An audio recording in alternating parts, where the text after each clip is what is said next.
റുപ്പിമംഗിന്റെ WhatsApp number ആയിട്ടുള്ള 8848030018 ഏറ്റവും കൂടുതൽ ചോദ്യങ്ങൾ വരാറുള്ളത് പരാഗ് പരീഖ് ഫ്ലെക്സി ക്യാപ്പ് എന്ന് പറഞ്ഞ ഫണ്ടിൽ ഇൻവെസ്റ്റ് ചെയ്തുകൊണ്ടുള്ള ഗുണങ്ങളും ദോഷങ്ങളും ചോദിച്ചാണ്. ഏറ്റവും പുതിയ ഇൻഫർമേഷനുകൾ ഇൻക്ലൂഡ് ചെയ്യുന്ന ഈ വീഡിയോ ഇപ്പോൾ തന്നെ ഒന്ന് ലൈക്ക് ചെയ്തുകൊണ്ട് മുന്നോട്ട് പോവാം.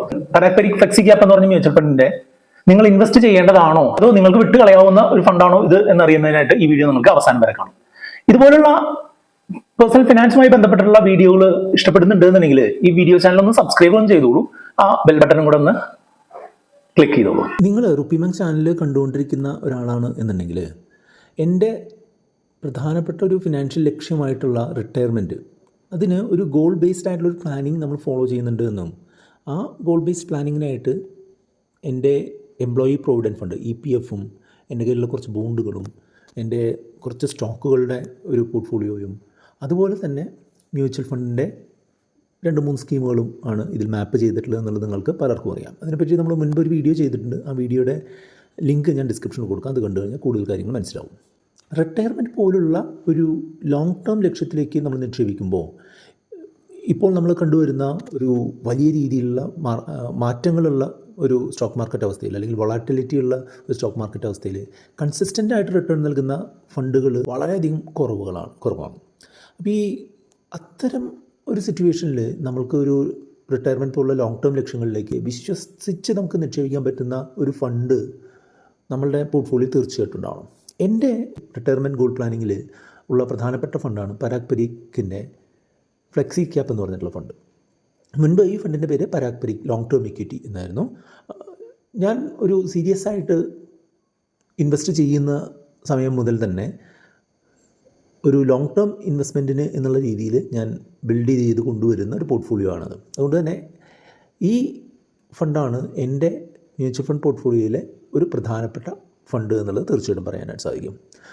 ഒരു കാരണവശാലും ഞാൻ ഈ പറയുന്ന കാര്യങ്ങൾ നിങ്ങൾക്ക് അപ്ലിക്കബിൾ ആവും എന്നുള്ള ഒരു ബ്ലൈൻഡ് ആയിട്ടുള്ള വിശ്വാസത്തിൽ പോകരുത്. നിങ്ങൾ നിക്ഷേപിക്കേണ്ടത് നിങ്ങളുടെ ഒരു പേഴ്സണൽ ഫിനാൻസ് അവസ്ഥയും നിങ്ങളുടെ ഗോളുകളും നിങ്ങളുടെ ആവശ്യങ്ങളൊക്കെ പരിഗണിച്ചാണ്. അങ്ങനെ നിങ്ങളുടെ ആവശ്യങ്ങൾക്കനുസരിച്ച് എന്ത് ചെയ്യണം എന്നുള്ളതിനെപ്പറ്റി നിങ്ങൾക്കൊരു കൃത്യമായിട്ടുള്ള ധാരണയില്ല എന്നുണ്ടെങ്കിൽ നമ്മുടെ വാട്സപ്പ് നമ്പറായിട്ടുള്ള 8848030018 നിങ്ങൾക്ക് കോൺടാക്ട് ചെയ്യാം. അപ്പോൾ ഈ വീഡിയോയിൽ ഞാൻ പറയുന്നത് എന്താണെന്ന് വെച്ചാൽ പരാഗ് പരീഖ് മ്യൂച്വൽ ഫണ്ടിൻ്റെ ഫ്ലെക്സി ക്യാപ്പ് എന്ന് പറഞ്ഞ ഫണ്ട് ഒരു ലോങ് ടേം പ്ലാനിങ്ങിന് വേണ്ടിയിട്ട് ഇപ്പോഴും ഉപയോഗിക്കാമോ, ഇപ്പോഴത്തെ അവസ്ഥ അനുസരിച്ച് ലേറ്റസ്റ്റ് ആയിട്ടുള്ള ഇൻഫർമേഷൻ അനുസരിച്ച് അതിപ്പോഴും നല്ലതാണോ, അത് ഞാൻ കണ്ടിന്യൂ ചെയ്യുന്നുണ്ടോ എന്നുള്ള രീതിയിലുള്ള കാര്യങ്ങളാണ്. മ്യൂച്വൽ ഫണ്ടുകളിൽ നമ്മൾ നിക്ഷേപിക്കുമ്പോൾ നമ്മൾ എപ്പോഴും ശ്രദ്ധിക്കുന്നൊരു കാര്യം എന്താണെന്ന് വെച്ചാൽ കൺസിസ്റ്റൻ്റ് ആയിട്ടുള്ള ഒരു ലോങ് ടേം പെർഫോമൻസ് ആണ്. അല്ലാതെ നമ്മൾ ഇന്ന് പൈസ നിക്ഷേപിച്ച് ഒരു 3 മാസത്തിന് ശേഷം പൈസ പിൻവലിക്കുക അല്ലെങ്കിൽ ഒരു 6 മാസത്തിന് ശേഷം ലാഭം കിട്ടിയാൽ പിൻവലിക്കുക എന്നുള്ളൊരു രീതിയിലല്ല നമ്മളൊരിക്കലും ഇക്വിറ്റി ബേസ്ഡ് ആയിട്ടുള്ള മ്യൂച്വൽ ഫണ്ടുകളെ ഇൻവെസ്റ്റ്മെൻറ്റിനായിട്ട് കൺസിഡർ ചെയ്യേണ്ടത്. പരാഗ് പരീഖ് ഫ്ലെക്സി ക്യാപ്പിൻ്റെ തുടക്കം മുതൽ ഇന്നു വരെയുള്ള ഒരു റെക്കോർഡ് എടുത്തു നോക്കിയാൽ അതിൻ്റെ ബെഞ്ച് മാർക്കായിട്ടുള്ള അല്ലെങ്കിൽ അത് ബേസ് ചെയ്തിട്ടുള്ള ഒരു ഇൻഡെക്സ് ആയിട്ടുള്ള നിഫ്റ്റി 500-നെ വളരെ മികച്ച രീതിയിൽ കൺസിസ്റ്റൻ്റ് ആയിട്ട് ഔട്ട് പെർഫോം ചെയ്യുന്ന ഒരു ഫണ്ടാണ്. അതായത് ഇത് സ്റ്റാർട്ട് ചെയ്ത ദിവസം മുതൽ ഏതാണ്ട് ഇന്ന് വരെയൊക്കെ നമ്മൾക്ക് തന്നിട്ടുള്ള റിട്ടേൺ എന്ന് പറയുന്നുണ്ടെങ്കിൽ സാധാരണ ഒരു മാർക്കറ്റ് സിറ്റുവേഷനിൽ നിന്ന് നമുക്ക് കിട്ടാവുന്നതിനേക്കാൾ ഉയർന്നിട്ടുള്ള റിട്ടേൺ ആണെന്ന് ചുരുക്കം.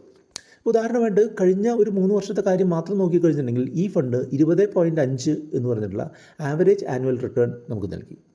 അതായത് ഒരു 3.5 വർഷം കൊണ്ട് നമ്മൾ ഇടുന്ന പൈസ ഡബിൾ ആവുന്നു എന്നർത്ഥം. മറ്റൊരു ഉദാഹരണമായിട്ട് പറയുകയാണെന്നുണ്ടെങ്കിൽ 10 വർഷം മുൻപ് ഒരാൾ ഓരോ മാസവും 15,000 രൂപ SIP രീതിയിൽ അടുത്തൊരു 10 വർഷം നിക്ഷേപിച്ചിരുന്നെങ്കിൽ 59,24,000 രൂപ നമ്മൾക്ക് കയ്യിൽ കിട്ടിയേനെ എന്നുള്ളതാണ്. ഇത് വളരെ ഇംപ്രസീവായിട്ടുള്ള ഒരു ഗ്രോത്ത് തന്നെയാണ്. ഇതിനെയാണ് നമ്മളുടെ മാജിക് ഓഫ് കോമ്പൗണ്ടിങ് എന്നൊക്കെ പറയുക. അതായത് നമ്മൾ കൺസിസ്റ്റൻ്റ് ആയിട്ട് ഡിസിപ്ലിൻഡ് ആയിട്ട് നിക്ഷേപിച്ചു കഴിഞ്ഞാൽ മാർക്കറ്റ് തന്നെ നമ്മളുടെ ഫേവറിന് വരികയും നമ്മൾക്ക് ഒരു മികച്ച കോമ്പൗണ്ടിങ് ബെനിഫിറ്റ് ഉണ്ടാക്കുകയും ചെയ്യും എന്നുള്ളതാണ്. അതിനാൽ തന്നെ റിട്ടയർമെൻറ്റ് പോലുള്ള ഒരു 10 വർഷം മുതൽ കൂടുതലോ കാലയളവിലേക്ക് നമ്മൾ കൺസിസ്റ്റൻ്റ് ആയിട്ട് നല്ല ഔട്ട് പെർഫോമൻസ് തരുന്ന ഇത്തരം ഫണ്ടുകൾ വേണം കൺസിഡർ ചെയ്യാൻ എന്നുള്ളതാണ്. ഇതൊരിക്കലും ഒരു ഇൻവെസ്റ്റ്മെൻറ്റ് റെക്കമെൻഡേഷൻ അല്ല. ഇത് ഞാൻ ഇതുവരെയും കണ്ടിട്ടുള്ള കാര്യങ്ങൾ കമ്പയർ ചെയ്ത് പറയുന്നു എന്നുള്ളതാണ്.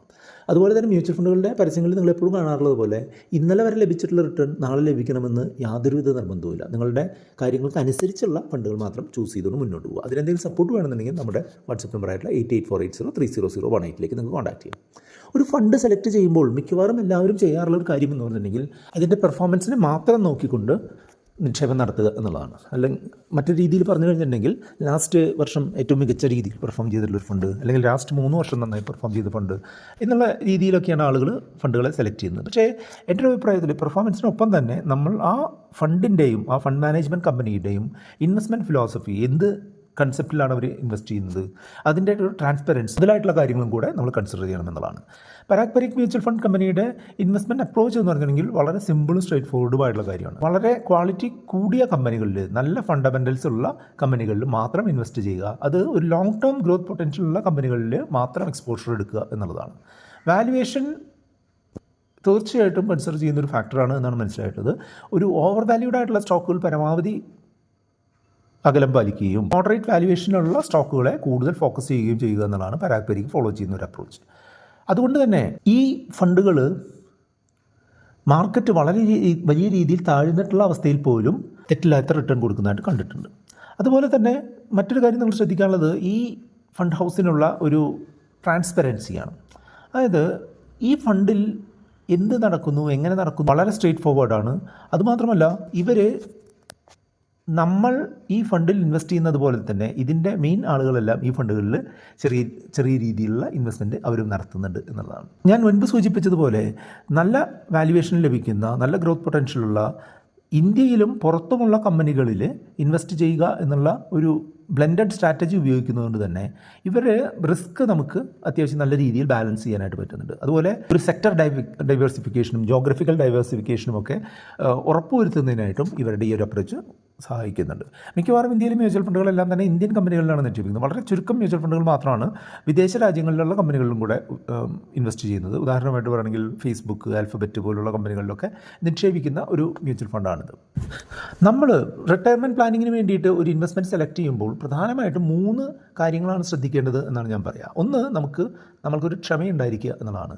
രണ്ടാമത്തേത്, നമ്മൾ ഈ പണം കോമ്പൗണ്ട് ചെയ്യുന്ന രീതിയിലുള്ള ഇൻവെസ്റ്റ്മെൻറ്റുകളിൽ ഇൻവെസ്റ്റ് ചെയ്യുക എന്നുള്ളതാണ്. അതുപോലെ തന്നെ ഡിസിപ്ലിൻഡ് ആയിട്ട് ഇൻവെസ്റ്റ് ചെയ്യുക എന്നതാണ് മൂന്നാമത്തേത്. പരാഗ് പരീഖിൻ്റെ ഫിലോസഫി ഈ 3 പ്രിൻസിപ്പിളുകളോടും ഒരു അലൈൻഡ് ആയിട്ട് നിൽക്കുന്ന ഒരു കാര്യമാണ്.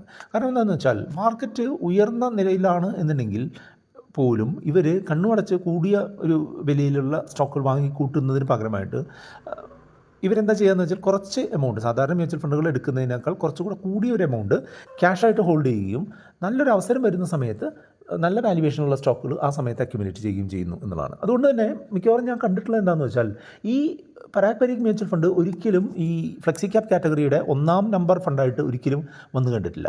അതുപോലെ തന്നെ ഏറ്റവും മോശം ഫണ്ടുമായിട്ടും വന്നു കണ്ടിട്ടില്ല. ഈ ഇടയിൽ നിൽക്കുന്ന എന്നാൽ കൺസിസ്റ്റൻ്റ് ആയിട്ട് ബെഞ്ച് മാർക്കിനേക്കാൾ കൂടിയ റിട്ടേൺ തരുന്ന ഒരു ഫണ്ടായിട്ടാണ് എപ്പോഴും കണ്ടിട്ടുള്ളത്. ഒരു SIP അപ്രോച്ച് വഴി ചെറിയ എമൗണ്ടുകൾ, ഇപ്പോൾ ഒരു ശമ്പള വരുമാനക്കാരനോ അല്ലെങ്കിൽ ഒരു തുടർച്ചയായിട്ട് പണം ലഭിച്ചുകൊണ്ടിരിക്കുന്ന ഒരാൾക്ക് SIP രീതിയിൽ ഫണ്ട് അക്യുമുലേറ്റ് ചെയ്യാൻ സാധിക്കുന്നതോടൊപ്പം തന്നെ നമ്മൾക്ക് അഡീഷണലായിട്ട് കിട്ടുന്ന എമൗണ്ട് വൺ ടൈമായിട്ട് ഇൻവെസ്റ്റ് ചെയ്യാനുള്ള ഓപ്ഷൻ പ്രൊവൈഡ് ചെയ്യുക വഴി ഒരു ഡിസിപ്ലിൻഡ്, ഒരു കൺസിസ്റ്റൻസി ഉറപ്പുവരുത്തുന്നതിനായിട്ട് ഈ ഫണ്ടുകൾ നമ്മളെ സഹായിക്കാറുണ്ട്.